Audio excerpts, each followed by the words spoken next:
Good evening, everybody, and welcome to tonight's On the Sofa. Very privileged to have Lawrence Vigouroux with us tonight, and we'll bring Lawrence on shortly.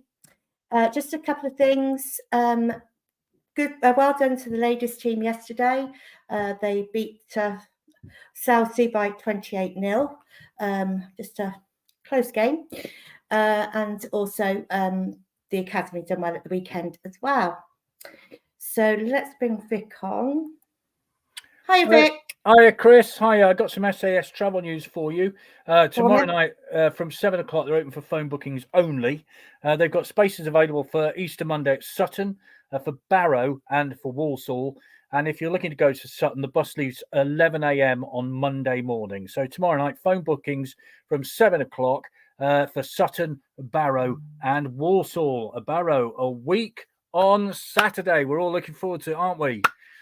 Can't wait. Can't wait. Now, I was delving through some of my stuff today, and I found this, which is the first program for my first ever game, which is in February 1968. And I'll just read you the team, and I've got some fascinating bits of social history for you. Okay. So the team for Swindon that day, almost the League Cup final team: Downsborough, Thomas, Trollope, Butler, Nurse, Mel Nurse, Harland, Don Heath, Penman, Terry, Pat Terry, Smart and Rogers. Swindon's 12th man that day, Noble. Swindon won 3-0. Nurse, Penman and Rogers with the goals. And then it says the Supporters Club annual dinner and dance will be held at the Kilroy's Ballroom on Wednesday the 13th of March. Dining and dancing to the Dal Combo. Full details in our notes in the next programme. And tonight's party night, now this is after the game, right? And the Old Supporters Club Social Club. Tonight's party night sees the welcome return of Ken Kitching and his band, always popular music makers. They also had entertainers after bingo on the Sunday with the Master Sounds. Next Saturday, music will be by the Merv Gilbert Quartet. And on Sunday the 11th, the Swinging Shepherds return again. How about that? Are you trying to say, Vic, that we need to get a social club up and do? We need to get a social club up and running with dancing and that. Music and dancing on a Saturday night. That's the one. So that leads us very good and well on to our end of season dinner. It's filling up fast, but we do have still some places left, but we need to have numbers by the beginning of next week. So if you are undecided if you're going to come along on the 11th of April or not, please can you let us know as soon as possible. We will take it off sale probably on Monday or Tuesday next week. Okay, so that's on the 11th of April in the Legends Lounge. £30, 2-course meal. No brand, I'm afraid, but we might get Vic to sing. Get Dokes to sing. We could get Dokes up there to sing. That'd be fine. But the players will be there and the management staff. So if you do want to come along, please let us know. Right, let's bring Lawrence on. I think that's enough chat from us. Good evening. Hi. Good evening, everyone. Hi. Thanks for having me on. No problem at all. It's a privilege. Okay, so I'm going to leave you, as normal, questions, leave in the comments columns, and we will get through as many as we can. Okay, see you later. Chris, thanks ever so much. Lawrence, welcome. It's great to have you on. Thank you ever so much for being here. And I don't have a goalkeeper shirt, but I have got a couple of gloves up in your honour. So I thought I'd better put them. Thank you. That's all right. Let's go back right to the beginning then. In 1993, Camden, that's when you were born, 19th of November. You started out with Brentford. Yeah. I was there from 13 till 16. So, it was really, really good. Was playing every Sunday, was training Monday and Tuesday, and it was quite far from where I lived, but I was happy to make that journey, so it wasn't too bad. What sort of setup was it at Brentford then? Because obviously, boy, they've changed a little bit, haven't they? Now they're in the Premier League. What sort of setup was it? Yeah, so it was just like a regular centre of excellence. So we'd play, teams like Gillingham, Southend, like all the teams in the southeast. So Colchester, Gillingham. Who else did we used to play? QPR was one as well. So like we'd play those teams, and then that would be every Sunday. And then obviously when you get into if you get a scholarship, then obviously you still play the same teams, but it would be on a Saturday. So that's what it was like back then. They've changed now though. They haven't got an academy at all. So Have they not? I've seen. I think they've only got a B team because in London there's so many teams that if you release a player at 18, from Chelsea, Arsenal, Tottenham, they can go to Brentford and they've got an actual B team there that is actually a good pathway into the first team. So it's quite a good idea. I think in London where it's so there's so many teams in so many different areas that it can be quite hard to get really really good players. Sure. I was going to say, how much competition was there in your age group? Because as you said, London. I mean, my goodness me, I don't know how many people play football in London, but a lot. So, how much competition was there? Yeah, loads. Like you could tell, we'd play a lot of games, like sort of like showcase games, where like you'd play against, a local Sunday league team, for example, because they're interested in one player. So then you'd play them, and then a player would come in on trial from that team, and it's just so many players slip through the net in London. It's ridiculous. So I think they want to give themselves the best opportunity to find any talent, at whatever age. I think it's really smart, to be fair. Sure. From one London club then, which you eventually get released in 2012 by Brentford, but then you find your way to Tottenham. So how did that come about? Yeah, so I was doing like a college sort of thing, and then I went from there, I went into Tottenham for a few days a week, and then it just like kind of progressed, and then I ended up playing like a game for them for the under-18s when I was, I think, 17, so something like that. And then they just offered me a deal.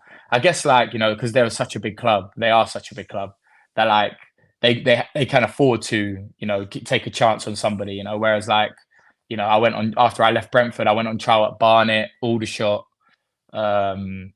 like loads of teams like that, sort of Dagenham, like loads of teams at Stevenage as well. I went trial all those teams, but obviously they might like you, but are you good enough to break into because that's what they need, like someone that's 100 or 90 to 100% certain will get into the first team. So I went to Tottenham, where obviously the first thing they said to my mum and dad was, just because he's here doesn't mean he's gonna have a career. And that was really good for me and my parents to hear because like you can get quite carried away in the beginning when you sign for such a big club, just to get told that that you might not play. That doesn't guarantee anything. You still got to work hard, and that was really good for me. Sure, because I think I was sort of watching an interview with you when you talked about university. You could have gone to university, couldn't you? So how did that tie in with that? Yeah, so before I got the offer from Tottenham, like it was a sort of period where you do your UCAS application. So I was working really hard off the pitch as well, trying to get my BTEC and all of the stuff that I needed to get so that I could actually go to university and study something, which was really important. And I ended up going into the application, and then I just thought, like I'm training with Tottenham every day. I'm just going to give it my best shot. Like if I don't go to uni this year, I'll work for a year.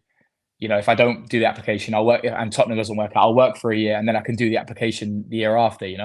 So that was the mindset. And to be fair, I got quite lucky. I wouldn't recommend anyone else to do it because I think you need to actually have something to fall back on at some point. I think you mentioned sports science, didn't you? And is that something you'd still want to get into once you finish playing? Not necessarily sports science. I'm looking at, I need to do my coaching badges because I feel like, I can offer a lot on the grass. I think that's where I think I can, I can offer my, my opinions and stuff. And I feel like I can articulate what I need to say better, like practically instead of, like in a room talking about it. I think I can present what I need to do outside. So I think coaching badges for me would be quite important and something that, I would like to do. Actually, there's a good question here from Nick who says, were you always a goalkeeper? And how did you want to be a goal? I mean, you're 6'4", I think, so you could have been a decent forward with that height, couldn't you? But was it always a goalkeeper? Is that always what you wanted to be? No, never. I don't think anyone, I think nowadays you do get kids that, always want to play in goal. But back when I was younger, it was more like, you get put in goal. But the thing what happened was I missed the school trials, like when I was in year 7. So I missed the trials for school.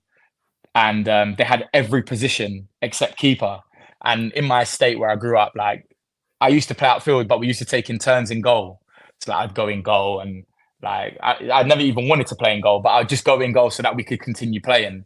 And then like so for when I missed the school trials, I went in goal, and then I played well that one game, and then I just stayed in goals. It's just like it was the only way I could play in the team. So, and then from there, that's how I got scouted for Brentford from my school team. So it was just it's just really crazy how it all worked out. You know, it was never something that I ever wanted to do, but you know, I think I've done all right, to be fair. You've done okay. It's not glamorous, but it's essential. I think a goalkeeper. That's fair to say. Yeah. You had a little spell at Hyde as well, didn't you, on loan? Yeah. I went to Hyde on loan. I think so. I was at Tottenham for already a year, I think, and my goalie coach Perry Suckling at the time, he just said to me like, I think you need to go and play, like just go and play any type of football. And the Hyde were bottom of the league. They hadn't won a game yet. You know, they were part-time in a league that was like, you know, 2/3 of it was full-time. So they were already fighting that kind of losing battle. And, you know, I just wanted to play, you know, I just wanted to play men's football, experience it, considering that, you know, a year ago, I just left, or 2 years ago, I just left Brentford. I had nothing to then go and play National League. You know, it was like a massive step up, you know, and I just went, and I really enjoyed it. It was really good. You know, the traveling was really, really long, but it was something that, you know, I enjoyed. You know, I was driving up to Manchester, staying overnight in a hotel, and then playing on a Saturday, you know, and then going back to London because I was training with Tottenham during the week.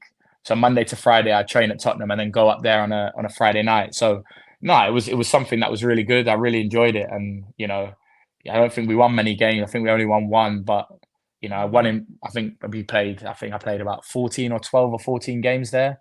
And that experience was so important. You know, it helped me out a lot. Including an FA Cup fourth qualifying round tie against Wrexham. Whatever happened to them? Any idea what happened? I know. They're like the Hollywood team of England. Yeah, indeed. Well, Wales. Wales, sorry, yeah. Yes. Wales. Well, I mean the English league, sorry. Yeah, okay, fair enough. You don't mess about with teams, do you? Because you joined Liverpool in 2014. That, you know, from Tottenham to Liverpool, these aren't bad clubs to go to, are they? Yeah, so that one is just, I think it was pure luck. I think my under-18s coach, like the manager of the under-18s, Alex Inglethorpe, he left to go to Liverpool. So as you can see, like everything's just, it's all linked up and all connected. And he just said, like, when he was leaving, he said, listen, if I can get an opportunity to get you, I'll 100% get you. Like, that's what he said as he was leaving. So, you know, I kept in contact with him, and, you know, it just came up, and you can't turn it down, you know, like, it's a massive club. And, you know, I was privileged that I was a part of it, a part of there. You know, I really enjoyed the time. You know, it was the first time living away from home, which was difficult in the beginning, but you know, once I got used to it, I think it set me up for, you know, the future. You know, when you get that opportunity to move away, you know, where you haven't got your mum to do your washing, or you no one to cook for you, or you know, it was something that was completely new to me, and you know, I found it difficult in the beginning, but you know, I think it was invaluable again. Alex Inglethorpe, of course, well known in these parts where I am, because he was manager of Exeter when they drew at Man United in the FA Cup. So he had good pedigree when he went up there. I think he's still at, what did you say he is now? Yeah, he's still at Liverpool, yeah. Still at Liverpool. Yeah, that's right. And they're producing some tremendous young players, aren't they? Yeah, I think that's a lot of it will be down to him because of how good of a coach he is, how good of a person, you know. He really has everyone's best interests at heart. He gives really good advice, and he's a really good you can see, like, with the players they've produced, you know, they've got so many good young players that are coming through, and I think a lot of it can be credited to him, and of course the manager as well for trusting those players, because not a lot of managers do. You eventually come to Swindon in 2015 on loan, and ironically, I think one of your early games was against Liverpool in that friendly, wasn't it? Yeah, it was. Yeah, so I remember. I'll never forget it. So I was up here. I was up in Manchester. I was going shopping with my wife and the baby. We were going shopping in the Trafford Centre somewhere up here, and Alex rang me and was like, "You need to go to Swindon." And I was like, "What?" I was like out of the blue. And bearing in mind, Swindon League One at the time just come out of the playoff final. So I was like, "What are you on about? Like, it's mad. That's mad." And he said, "Yeah, you need to go down there. You need to play there's 2 games they've got. You're definitely going to play a bit of the first one, and then if they like you, you play the second one. And so I drove back to Liverpool, dropped my wife and the baby off. They went on the train to London, and I drove down to Swindon. And the next day we played West Brom at the county ground. So we played West Brom. It was okay. Like I played all right. And I spoke to the manager, Mark Cooper, at the time, and he just said, yeah, come in to train during the week. And we've got Liverpool next week. You do that, play that game, and then we'll make a decision. So I said, okay, yeah. You know, for me, it was like, you know, I know how hard it is for young goalkeepers to find a loan, and to end up going to a team in League One that just came out the playoff final was incredible. Like, so at the time, I think Swindon had signed Kevin Stewart and Jordan Williams, so from Liverpool as well. So obviously, I was the third one that was coming down. I played against Liverpool, did well. You know, I could have saved probably Shea's goal. I think the second goal. But after the game, I spoke to Mark Cooper, and he said, do you want to play for us? And I said, well, of course. Like, why wouldn't I? You know, that's like, it's unbelievable. Like a massive team in the league. You know, just come out the playoff final. Got some really good players. Of course, I want to play. And he said, all right, then we'll sign you on Monday. And then from there, that was it. Like, it was, you know, a bit of a whirlwind, and I enjoyed it. Yeah, that game against Liverpool, if I remember, it was Benteke's first goal for Liverpool, wasn't it? And Bobby Firmino, I can't never say it. Bobby Firmino, I think that was one of his first games. I think it was his debut. Yeah, I think it was his debut. Yeah. So yeah, they had a really good team out. To be fair, I think I remember they had Lucas was playing, Joe Allen, I think, played. They had a really good team out. Yeah, Brendan Rodgers, I think, was manager at the time, wasn't he? So, yeah. Your debut was against Bradford City. Now, if I remember rightly, he saved a penalty in that one. And didn't Nathan Byrne get a hat-trick 4-1 win at home? Yeah, he did. Yeah, Bernie. Yeah, he did. It was, I remember it clearly. We went 1-0 down quite early, I think. Someone shot into the top corner. And then I was thinking, wow, this level. Because in 21s football, no one shoots from there. Do you know what I mean? Like that, the first goal I conceded, it was like, wow. He's actually shot from there. He's gone into the top corner. This is mad. And then, we went and, Bernie was incredible, wasn't he? So, we won 4-1. And, I think I got to credit Haler, to be fair, because Steve Hale, because he used to always write down on a bottle for me where the penalties, where they've gone the last 4 or 5 penalties. And I knew that he had gone there 3 times, I think, of the 5 that he put. So, you know, I got to give him a lot of credit. You know, I'd love to take all of it, but you know, I give some to Haler. Well, absolutely. Steve is a regular member of our panel that we have on a Monday night. He writes that on a water bottle, does he? Well, yeah, he did for me. I don't know if he does it now. Wow. I don't want to kill his secrets. But, no, he did. He did write them for me. So you know, I always knew. And to be fair, like I just look at the number on their shorts. He'd write like 9 left 3 times, or right 2 left 3, then you have to make a decision, you know. But I think it was pretty clear that this guy was going to go to my right. So, you know, once he took the penalty, it was just, you know, I couldn't believe it that it actually I went the right way. And then at that point, you got to actually get some contact on it, you know, and try and push it away so it doesn't go, you know, where they can score the rebound. So that was the next thing I was thinking. And then, we got really lucky. It's a really hot day, if I remember, as well. So it was a typical start of the season, I think, if if there is such a thing. How did you settle in at Swindon then? What, you know, because you've been at 2, you know, relatively big clubs, and then you come to Swindon, and you've been in the north, you've been in the south, you're back in the south. How did you settle in? No, it was good. You know, I knew quite a lot of players, actually, to be fair, that was there. I knew Nathan Byrne, obviously, from Tottenham, John Obika from Tottenham, Kevin Stewart from Tottenham and Liverpool, Jordan Williams from Liverpool. So it was okay, you know. And my personality is I'm quite loud, and you know I try to have fun. You know, sometimes maybe at the wrong times, but I try to have fun. And you know, it was just you know, it's really easy to integrate. Really good group of guys. You know, some really top coaches and top staff that you know that I got to work with as well. So you know, it was really quite good. Now. I've got to ask you this because it's been mentioned a lot, and you know what I'm going to ask you. September 2015, your loan's terminated after a £50 fine is paid in pennies, right? This is typically the question. Did he realise how difficult and how heavy £50 worth of pennies actually is? Can we clear this up, put it to bed, get rid of it? Tell us your story. Yeah. So in the morning, I had a really bad toothache. So I went to the dentist in the morning. And then after the dentist went to training, obviously I was late because the dentist opens at 9 and we was training quite far from Swindon. I was living in Old Town in Swindon. So it was really quite far to get to the training ground. So I was late, I knew I was late and I knew that, I would have a fine. But no, well, I didn't know I would have a fine because I thought by going to the dentist, it was quite a valid reason. But, I think, in every football club, if you're late, you have to have a fine, which I didn't really know because obviously I was coming from, like a 21s football where it's not really like, they kind of babysit you, tell them you've got the dentist. They say, all right, make sure you come in at this time. Do you know what I mean? So I was coming into obviously a men's environment where, if you're late for the gym, you have to pay a fine. If you're late for training, you have to pay a fine. If you do certain things, you get a fine. So they said it was a fine, right? So I said, well, I've gone to the dentist, had really bad toothache. They said, no, but it's still a fine. But obviously they're saying it as like a joke. Like, you have to pay it. Like, I know you've got to pay it. But like, I was thinking like, I'm not going to pay it because, whatever. So anyway, left training, drove to the, as I was leaving training, I was thinking like, why are they making me pay? I was like, let me just make it difficult for him. I think I might have read it on the news or something that someone paid a fine in penny. I was like, you know what, I'll do that as well. Like, I'll pay the fine in pennies.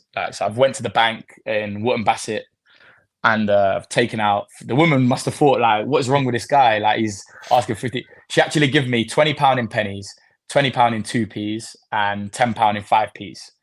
So and it was on a Friday, so that when I got it. So then obviously Saturday I was going to pay it.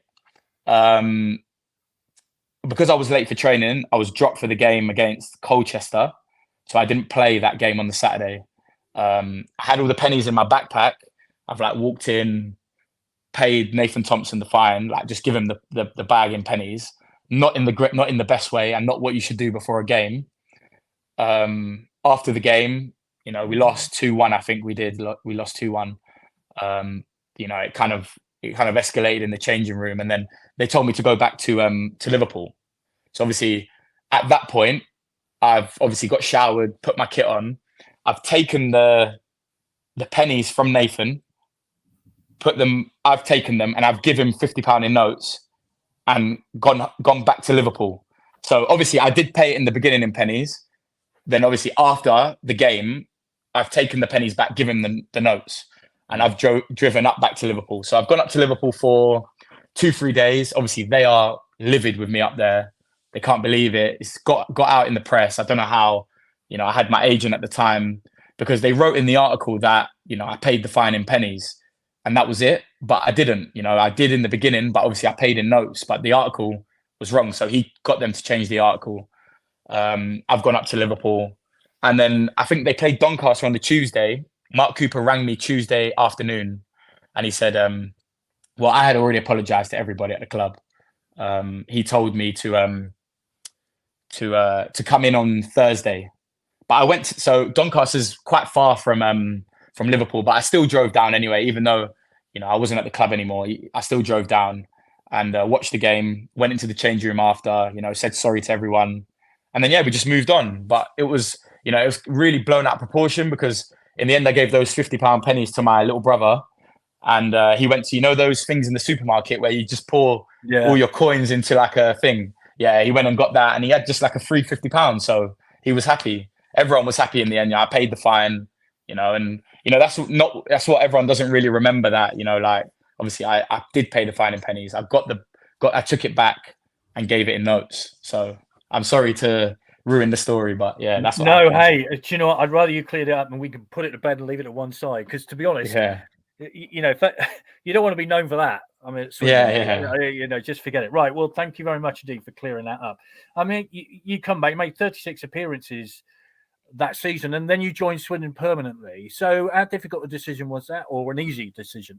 Yeah. So I got injured. So I got injured. One thing I will say is that I have to thank, the manager, Mark Cooper, and Luke Williams at the time, because there was moments in that loan where I wasn't at it. I wasn't at my best, and, they still saw potential in me, there was a month where I didn't really play well, and I remember speaking to Steve Hale, and he said to me, you haven't been great this month, and if you was at any other team, you'd have been dropped by now, but these guys, they see potential in you, and he always said to me when I first signed is that you start off like this when you're a young goalkeeper. You start off like this when you go on loan, but then you go like this, and then at that moment when you start to go down is where you need to reset and then go back up. And then once you go back up, you're steadier. You're not an 8 or a 2 or do you know what I mean, or a 9 out of 10 then a 1 out of 10. It was I had to have that that kind of chat with him, and so I played 36, I think, and then I tore my quad against Millwall at home, and then I went back to Liverpool, got treatment, and then I went on holiday in the summer, and I think it was my mum. I think my mum or dad rang me, and they just said the BBC Wiltshire thing, they've posted that they've agreed a fee. So I was away in Jamaica at the time. So bear in mind, I'm 6 hours behind everyone. I hadn't had a clue. No one's messaged me. No one said anything. So I just rang my agent, and I just said to him, what's going on? Because my mum's or my dad sent me this. And he was like, yeah, they've been negotiating for quite a long time now. They've finally agreed the fee. So I was like, okay, I didn't expect it, to be fair. It was so out of the blue, because I thought, I played 36, I got injured. They're not going to want me back. I was out. I had a season-ending injury at the end, and we negotiated everything very, very quickly, and then it was just arranged when I land back in England that I need to go to Swindon and sign. Had a long phone call with Alex Inglethorpe and Michael Beale. I don't know if you know him. He was the manager of Rangers recently and Sunderland. Yes. I spoke to both of them too, and they said, just go and enjoy it. How many keepers your age are playing regular football in League One? There's hardly any, so go and play every week and do your best and all of that, and just see what happens, and that was for me. I didn't need much more. I think they're the kind of people that, they give you everything, and then when it's time to go, we all knew it was time to go, and I enjoyed it. I think it was a really easy decision to make. I knew the manager, I knew the players. It wasn't something that took me quite long to even think about. It was very, very easy. Yeah, 400 grand was the fee reportedly. These days they never release a fee, do they? It's always undisclosed. I mean, how difficult is it for a young player? I know I said earlier about how Liverpool are giving all these young players a chance to get into the first team, but how difficult is it to break into the first team at somewhere like Liverpool? Because the competition must be intense. Yeah, of course. And you're training with world-class players, or, players that are right in the prime of their careers. So, you have to be on it every single day, and you have to be able to have the mentality to show that you can play at, in front of 40, 50, 60, 70,000 week in, week out. So I think it's very, very difficult. I don't think the 21s game reflects it at all as well, because they only play in front of 100, 200 people to then go in and play. I think you need a loan, and it was always said that you need to go out on loan, play at that level, do really well at that level. You can show you can play in front of 10, 15,000, every week, and then you come back, and then it's not that much of a shock, because to be honest, if you play in front of 10,000 people, you can play in front of 60. It's just a bigger stadium that's probably closed all the way around, so there's no wind, or for example, do you know what I mean? It's the same. It's just football, except you're playing with much better players. But I don't think it was to get thrown in from the 21s where you play in a training ground to then go into I think it's going to be really rare, nowadays, because I think you need that experience of, playing in front of crowds and playing for points and playing in games that mean something, whether it's staying up, getting into the playoffs, winning the league. Those are the games that you need to play in to then, get the opportunity to play at that level. It's interesting because we've spoken to many people on here, older players, and those of us who are older remember the football combination where, the reserves would play against Tottenham, against Arsenal, against all these big teams, and they would have really big pros coming in to play in those games. There isn't that stepping stone, it appears to me, anymore. You're playing under 21 football and then men's football. Is that a problem, do you think?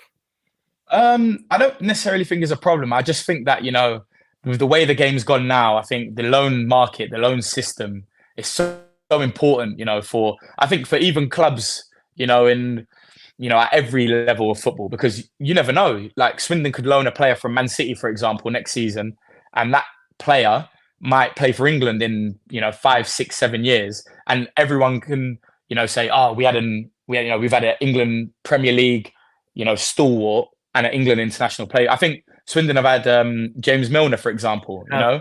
And those are the sort of players that you can get when they're 18, 19, and you can help them along the way. And then that I think's a lot more important than playing, trying to win the under-21s league. I think a team like Swindon having someone like Milner play, or Carrick, I think as well, didn't he? Carrick, yeah, Carrick as well. Have players like that play for your club. I think is something that is something that you can look back and say, remember we had Michael Carrick or we had James Milner at Swindon. I think that's more important than trying to win the reserve and the reserves league. Yeah, and those of us who saw them play, we were thankful that we saw them play in those early stages. It's Carrick, you looked at him and you thought, boy, that's a player. And the same with Milner as well. And they've done all right, haven't they? I think they had a decent... Yeah, definitely. Yeah, of course. Yes. So then, things being Swindon, it's never smooth running, is it? I mean, relegation comes along as well, all that kind of thing. But in a season of relegation, you get 12 clean sheets in 43 league games. It's player of the season as well. I mean, how is that nice to be? Is that nice to be recognised, to be given that sort of award? I think I said it at the time. I think I would have traded everything, to have stayed up. But just because of I didn't feel like we deserved to go down. I know we lost some games, but I just didn't feel like we deserved it, and in life you don't always get what you deserve. I think we had a lot of injuries that season. We lost Nicky Jose as well the summer before, who scored 29 goals for us. And we just never could replace the goals. I think I know it's a boring cliche, but goals win games. And that's what happened. I think the way we played, I lost count of how many times that season, I spoke to someone from the team we was playing that I knew, for example, and they said, "Bloody, how the hell are you guys where you are?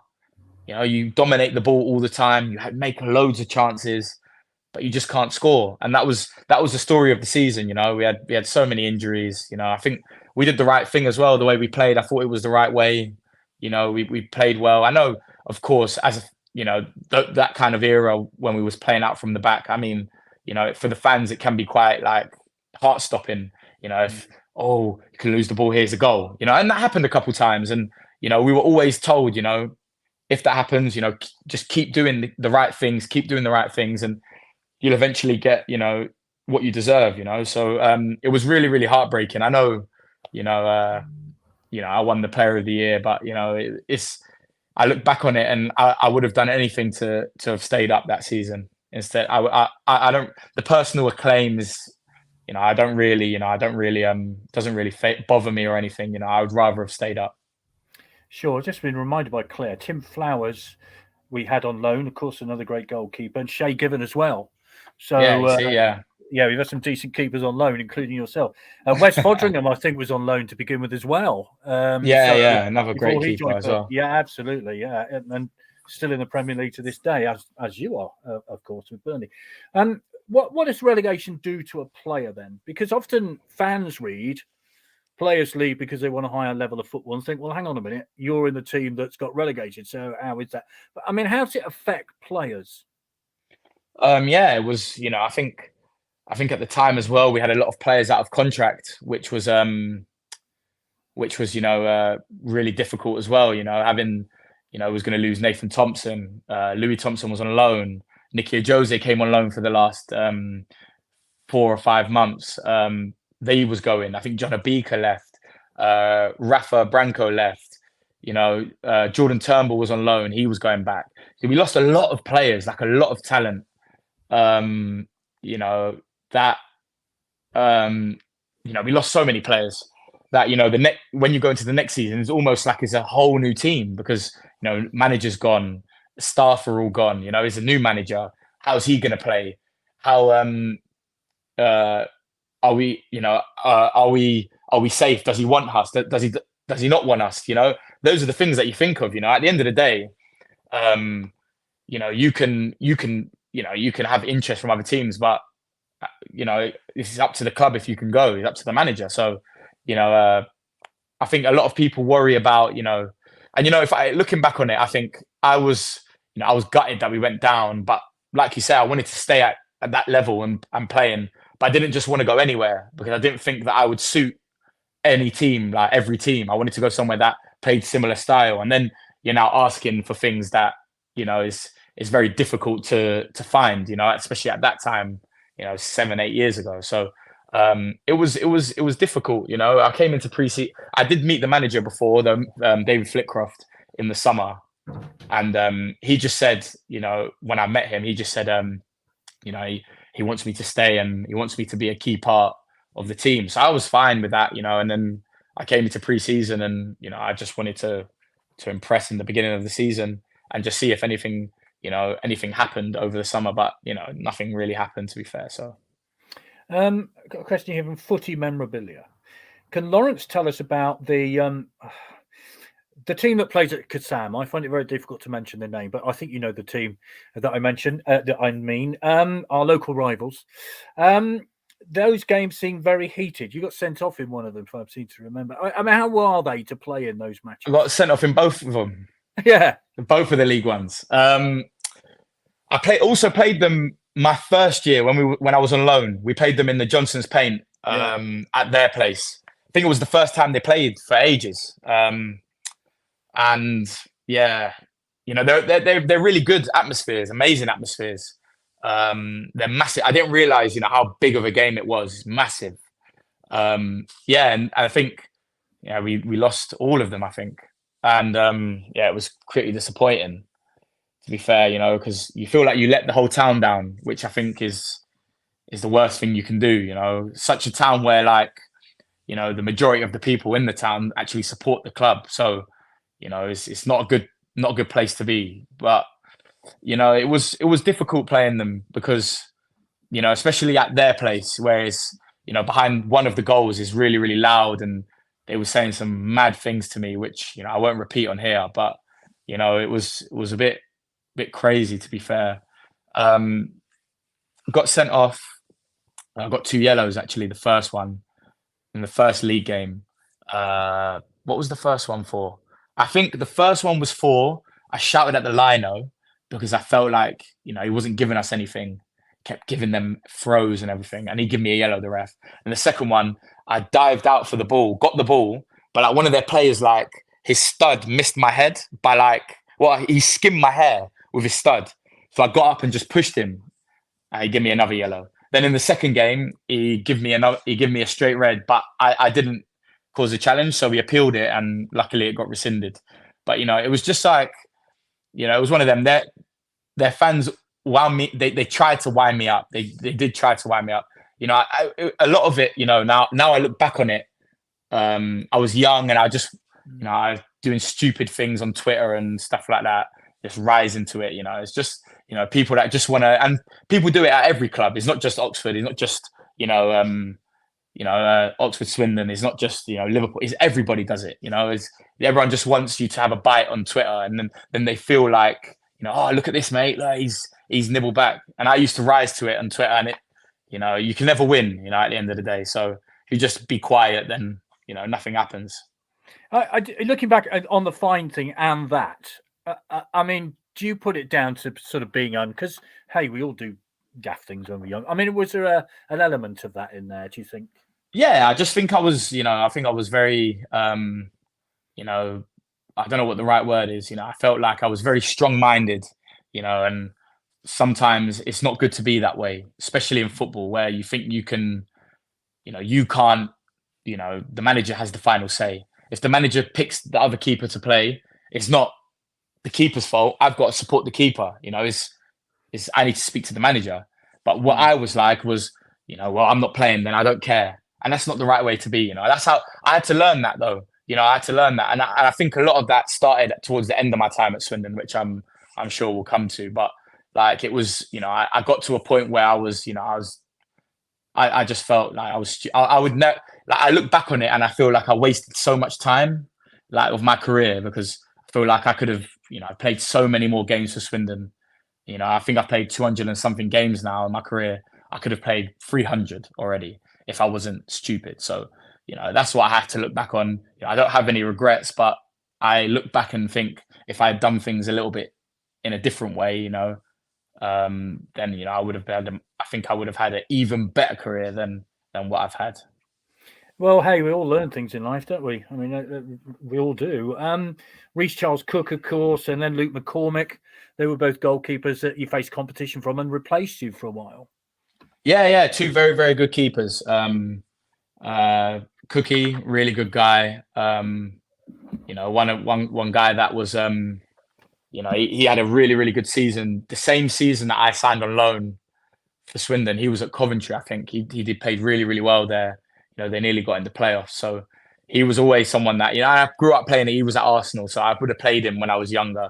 He was someone that, from London. So he was really good. It was good to have him come in. And then obviously we had, Maka as well, who again, a guy that he really helped me, had so much experience in the game. I could speak to him about anything that was going on, And again, the way I might not have been very likable, to people. I don't know what people say, but I wanted to be, the jokey one. And sometimes it's not good to joke all the time. Sometimes you need to be serious. But I think Maka he really, really helped me with his experience. Showed me how to come for crosses, what's the right time to come for them, and the experience of knowing when to kick it instead of forcing the play short where it can be dangerous. He really did help me, just by watching him really, and there was a period where he played and I just watched him and I was like, yeah, I can see why, he's played so many games in his career. Sure. Plymouth Argyle legend, of course. Yeah. Down the road. I mean, how did it come about that you left Swindon? Because you signed for Waterford on loan. You had I think a reasonably successful time over there, didn't you? You enjoyed your time at Waterford? Yeah, it was good. So obviously, with Dave Flitcroft, things just weren't working. Me and him, that happens in football, and I actually saw him not long ago, to be fair, but I wanted to go and apologize, but I don't think he wanted me to go and speak to him, so I just left him. But we just had our differences, me and him. I wasn't the best guy, at that time. He was like I said earlier, he was the manager. He was right. I can't, you can't fight the manager as a player. You don't have the right to. You can have an opinion, but at the end of the day, it's his opinion. He gets paid to make opinions. That's his job. To pick the team, and he didn't want me in the team, and I don't blame him. I wouldn't have played myself if I was him. So I understand.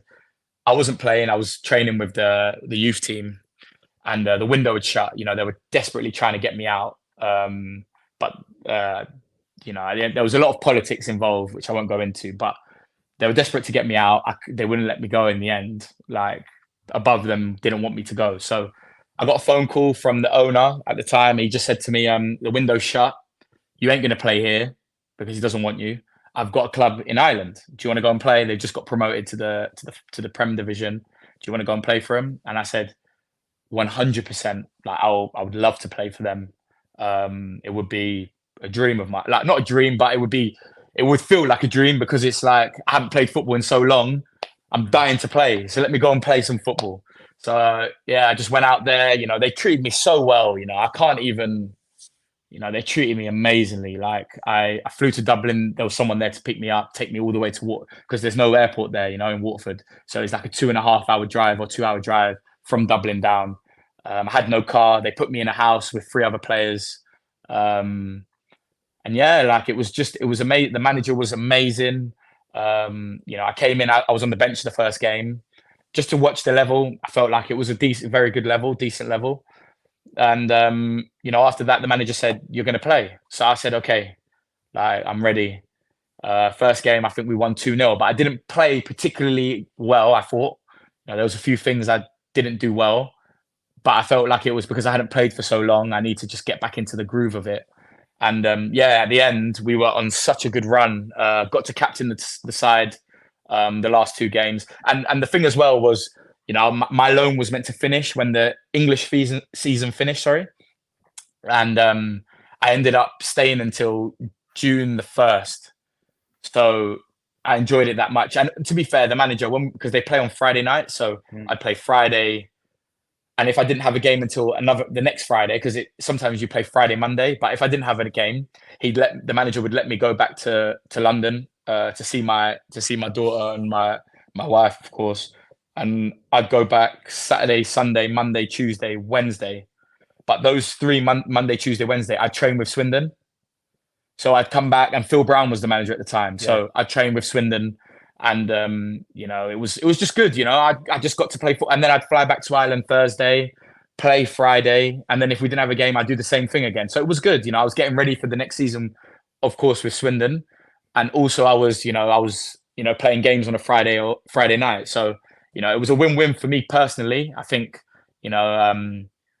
at the time, I think when I went to Waterford, I think Flitcroft left the week after to go to Mansfield. So I think if I would have stayed, I think I would have actually been able to stay at Swindon and play. But at the end, I can't complain. I went to Waterford, and it was such an enjoyable time in my career. I can't even complain. Marvellous. Well, that sounds great. But you eventually do leave Swindon, and then because of your background, and I know your dad is a big influence on you, Chilean, of course, and you are a Chilean international youth level, called up by senior team. What did that mean to you? Yeah, it was amazing. When I first got the message, it was a message I got at the beginning. I was thinking, like, this is a weird number messaging me. I just said hi, speaking to me in Spanish, and it was the manager. As he said, I want to call you up we got 2 games in Asia. I want to call you up for those. I want to see what you're like, whatever. And I was like, yeah, 100%. Like, wow, never going to turn that down. We went to Japan, was meant to play Japan, but there was an earthquake. So a really, really bad earthquake that was in. And then we was there for a couple of days, like no electricity, no water. It was mad. Like, and then we flew to Korea when the airport reopened, and then we played South Korea. The experience was incredible. Thing is, though, is that obviously we was in League 2 at the time. There's no international break. So obviously those 2 games, Macca played, Luke McCormick, and he did really well. And when I came back, we had someone, and the manager said to me, it was Phil Brown. He pulled us both together, and he said, I'm going to go with Macca for the next game. Nothing against you at all.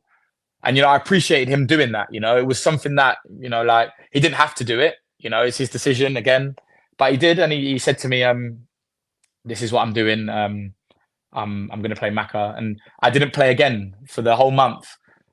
And it was the October international break, and I got called up again. So I hadn't played for a month, and I got called up again. We went to America, I think. So I went to America, 2 games there, and it was really, really good experience. Really enjoyed it again. Came back, and we done the same meeting again. And this time he said, Loz, you're going to play the next game, Mansfield, which was Flitcroft. Like, it was, you couldn't write up, to be fair, innit? And at the county ground, I think we drew 0-0. Really, it was a really tough game. I really wanted to win that game, but I was happy. We didn't lose, and we kept the clean sheet. So I think personally it was good, but it can always be better. And that's just how it was. Like, in the end, I think we went again in November. I think I went away again, and then I came back and I was just and I was playing. I think, and then Phil Brown left. We lost to York. Not York. No, he won a cup tie. Yes, that's right. But he'd won a cup tie and got. Yeah, we beat York. That's right. Yeah, that was it. Yeah. So he was gone, and and then that's what happened. Yeah, a rare win of a cup tie by a Swindon manager, and he gets the sack. Hey, go figure. I mean, eventually you go to the Chilean club Everton. Yeah.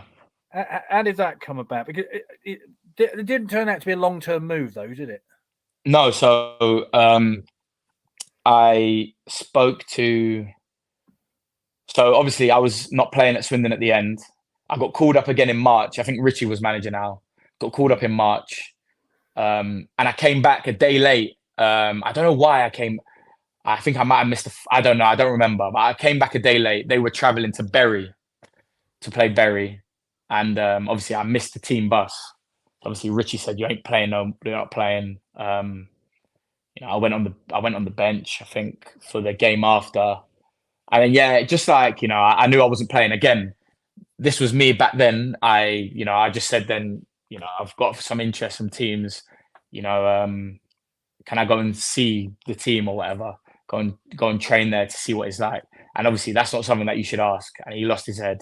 And that was it. I just was sent home.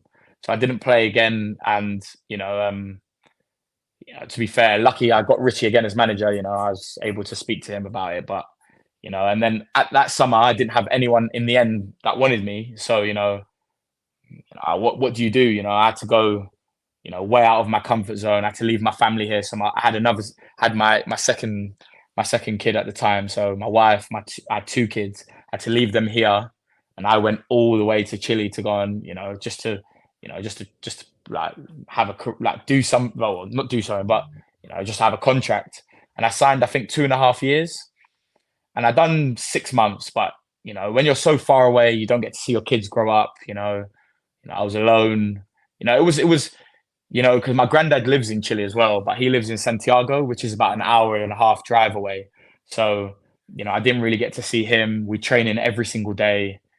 I wasn't able to, go and see family. I was just always in my little apartment, which was lovely, by the way. Always there though. I'm 4 hours behind. Every time I'm busy, people are getting ready for bed, or the kids are going to sleep, or like it's quite difficult, and I done 6 months, and I just said, I don't really care about the money. I just said, you know what, please, can you just I was thinking I'm gonna go back to England, and I'm gonna I'll start, even if I have to go to non-league or anywhere, it doesn't matter. I just want to be in England, and they said, okay, we understand. It's no problem at all. We'll cancel your contract. Then you can just go back to England when the season's done. And that's what happened. I just went back to England, and then I came back to England, I think the 5th of December or 3rd or 4th of December. And obviously the window doesn't open till January. So I had a month of basically doing nothing, training on my, or playing. Actually, I'm not going to lie. I actually was playing Saturday league. Well, similar to Sunday league, but with my friends. I was just playing with them just to, see my friends. That was probably the most I've enjoyed football, I reckon, in a long, long time. It was just, there's no pressure. You're just playing with your mates. You play a game. You then go to the pub after. You have a pint, and you talk about the Premier League, or you talk about whatever. And I enjoyed it. I had no worries. I got to see my family every day, and that for me was it's something that I will never forget, because it's such a good point for me in my life, I'd say. Well, you were talking about a reset. That's a reset, isn't it? You get to fall back in love with football in a way, don't you? Because that's the basic football, isn't it? That's what it's all about. Yeah, of course. Yeah. This is from Rockin' Robin official. You might know Rockin' Robin. Great to listen to Viggs about his time at Swindon. I loved his reactions against them down the road. I think you know who we mean. Shows passion. Clearly learnt a lot and gone on to do good things. Genuinely nice guy. Thanks for your time at Swindon. So that's a nice comment.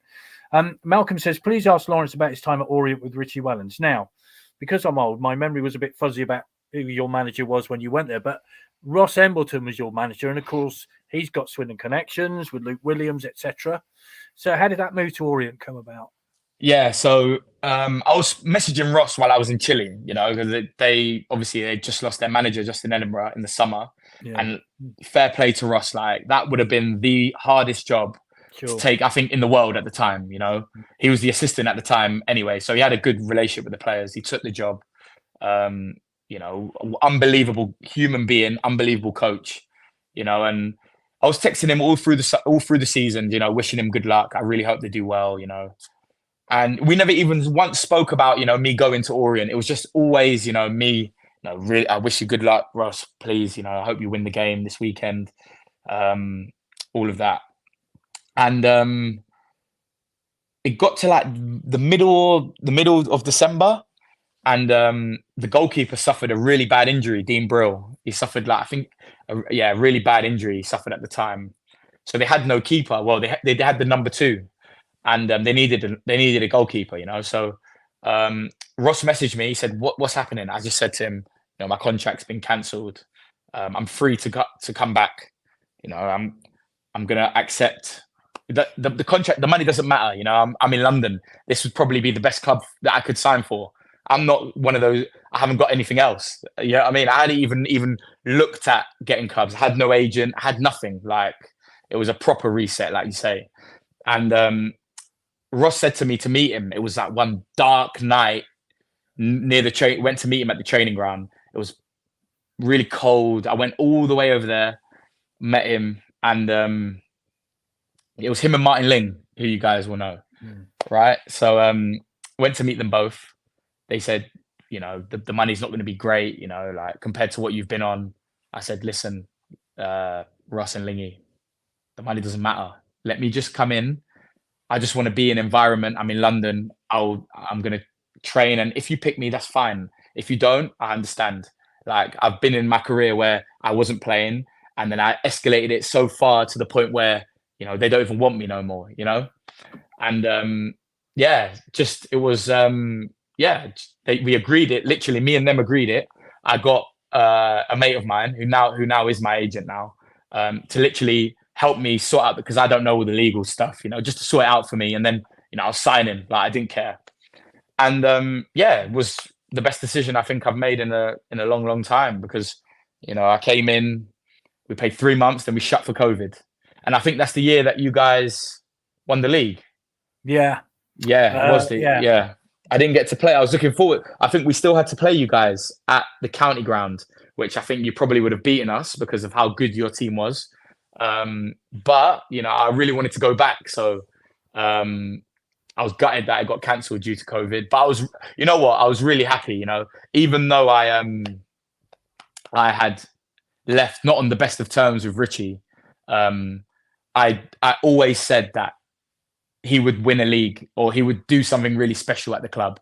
I knew he would, because I could just see it, the way he works and the way he is. He's so intense. He's so, he wants to do well with everything that he does. If he's playing a game of darts, he wants to beat you at it.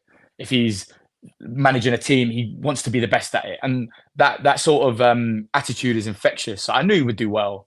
And I was really gutted that I wasn't able to play against his Swindon team. Well, just to make it's 4 years ago that we were just entering lockdown. Exactly. Yeah, it's crazy. Bonkers, isn't it?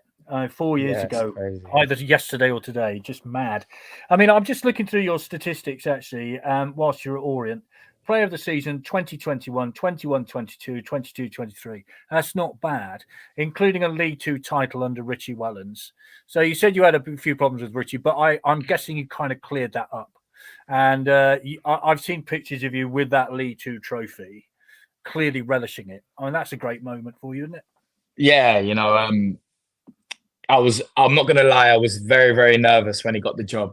But to be fair, I thought he would have got rid of me straight away. So I was panicking, and I'm not going to lie, I wasn't the same person I was before. So I just said to myself, I'm just going to embrace it. If he doesn't want me, it doesn't matter. Like, I can, I've done well here at this club. I think I can get somewhere else. That's just how I was looking at things. And, to be fair, the day before he got the job, he rang me and he said, are you free to meet me in London to have a chat about, just to have a chat about Orient? So I'm thinking, damn, I remember where I was. I was taking my daughter to gymnastics. So it was about 6 p.m. now. I've just picked her up from gymnastics. I'm taking her home. Richie's rang me. He said, listen, I'm getting the job. I want to speak to you tonight, really. So I said, damn, I've got my daughter. I've got to take her home from gymnastics. He's like, yeah, no worries. I'll see you after. And so I just dropped my daughter home, drove an hour or whatever it was to go and see him. Now, that whole hour, I was panicking. I was thinking, I really enjoyed my time at this club. I really don't want to be told I have to go. So I've gone in there nervous, shook his hand. He was with the assistant as well, Paul Terry. So I've gone in there, shake both their hands. And he just said, Viggs, I need you. We was like struggling towards the bottom. We were, I think, we're 20th, 19th at the time. He's like, I need you. Like, I don't want there to be nothing. I don't want there to be no hard feelings. I need you to he's like, I've never had a problem with you on the pitch. Never. Like, I've always said, you're very good, this, that. I said to him, listen, I'm not the same person I was before. I won't even have a problem if you don't want to play me. There's nothing at all. He said, no. You're playing. Like, you have to play. I said, okay, yeah, but I was just saying, but if you decide not to at any point, there will be no problem because I'm not the same guy, you know? And he said, okay. The next day he come in, he said he done his meeting. And to be fair, like, he was still the same person. He hadn't changed, like, from when he was at Swindon. He was still the same. So then it makes you think I was the problem, which I was, you know, and we had such a good, those 2 years I spent with him, I think were the best I've played in my career. And I think it's because of, you know, the kind of guy he is, you know, the confidence he gave the players, not just me, but to everybody, you know, to believe that we can beat anyone that we played against. And that's a credit to him, you know, of how much of a great human being he is, how much of a great person, motivator, tactician, anything, any word you want to call it. You know, he helped us so much. And, you know, we literally had just the best year and a half, 2 years together, you know, and it kind of made me think, you know, instead of having one League Two title, you know, I would have two. If I was, you know, I would have had one at Swindon as well. So, you know, there's another regret you can have. But, you know, I think I wouldn't have traded those year and a half for the world. I think it was just the amazing time.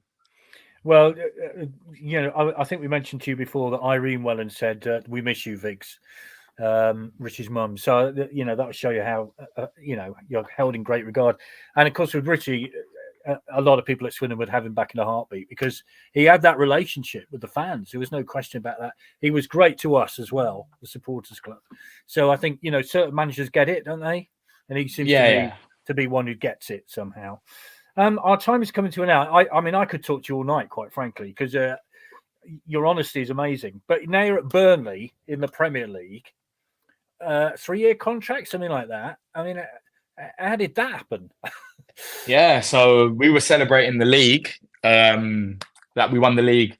We went away as the whole team. And there was a few moments where I had to like kind of sneak off to the side, you know, speak to my agent and stuff.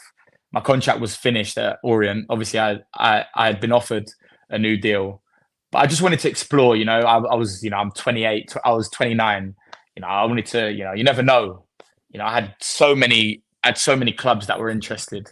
You know, I met with so many teams as well, which was the first time in my career that I had that opportunity to. And I think it's because, you know, a lot of things that happen in football are, you know, they are mainly because of, one, because you have to be a good player. That's the first thing. And I think there's loads of good players in the world, in anywhere. The second thing is you have to be a good person.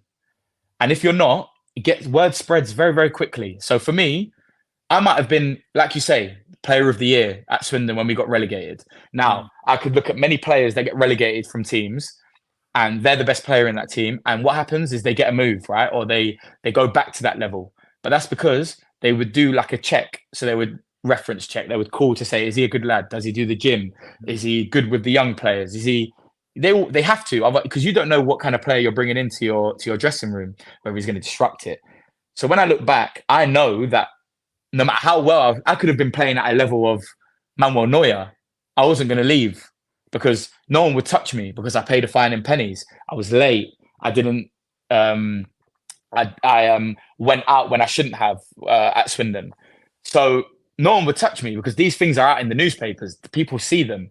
And whether you like it or not, my mum told me that the first thing that if she ever searched my name, the first thing she would see is the pennies. Yeah, you know, you never see oh, he saved the penalty on his debut against Bradford, or he made 10 saves against Southend, or you never see that. You see he paid so I've had to do a lot of like work off the pitch, being a better dad, being a better teammate, all these sort of things to get me to the level where I was able to have such a good season at Orient, to then go and have loads of meetings with different teams and seeing different facilities, and kind of speaking to my parents, to my wife. Oh, this team really likes me. I've gone to meet them. What do you think? I never was able to have those conversations, no matter how well I was playing on the pitch when I was younger. So I just wanted to embrace it. I'd never been in that situation. And, Burnley came up and it was just like so out of the blue. Like it happened really, really quickly. I know a lot of people say like when something happens, it happens so quickly. But like this actually, I literally had 2 phone calls when we was away as with the Orient team. As I got on the flight, we was literally pretty much done with sorting out the contract. So it was just like, once I land back in England, I'm going to be very, very honest with Richie. I'm going to say thank you so much for everything that you've done for me, because, without you, without, all of your staff, without, everyone, all my teammates, this doesn't happen, and I told my teammates, so I said, thank you for such an amazing season. But, this is something that I can't turn down, I haven't played much, but, the experience being in and around, international players day in, day out, learning from a manager that's won the Premier League numerous times, it's you can't write it up. So for me, it's been a really, really good experience. I've really enjoyed it. And, I hope, the next time I do play, I can actually put what I've learned into action. Well, fabulous. Richie Wellens, what the manager says, Tim Keane. Great. What a brilliant guy. Speaks so well and so honestly. Kevin Diston says, great left foot, can pass the ball. You see, you could have played it. You could have played out, couldn't you? We're coming to an end of our time, but I seriously could go on all night, but I just wanted to ask one more question, and I hate talking about this in 2024 because we should be past this. You suffered racist abuse in a game at Port Vale. How do you assess that situation now?